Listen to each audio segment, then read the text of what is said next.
مرد کدوم جنگی وکیل بنده کدوم بندی؟ اینا میگن هاری، میگن اهل کاری، میگن جیگر داری مثلا روزی رو چندی؟ خوابیدن قشنگه نه با خیال راحت همه پا میدن قشنگه نه زندگی خود کنار مالیدن قشنگه جیب من و امثالم و چاپیدن قشنگه پس نوش جونت خوب میدازه اسبت به تازونش بچه بودین تو باد کردن تفنگ دادن دستت اینا تخم من نبود پس کلوف به من نگو قدیما رو یادت رفت تو همونی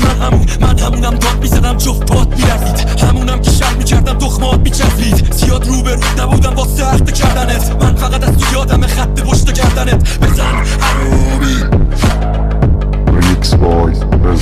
حرومی میبینی زندگیم برام مهم نیست وقتی توی آشغالو میبینم برام مهم نیست ببینم تو داستان گرگومیشو خوندی داستان زین و پشت و زین و خوندی من بیدار شدم و چشم بستم باش جایی که هستی رو حفظم نسناس من و ننم تو خیابون زایده تو رو ننت رو کدوم خش پس انداخت حرومی بزن اگه نتونی بزنی اگه نزنی میزنم میشی یه تیکه جنازه له توی جاده بزن من حاضرم آره گفتم من هارم محاله گفتم کسینی که پشتم باسه توی حرومی بهتر از همه میدونی که تموم این افایی که گفتم راسته بزن حرومی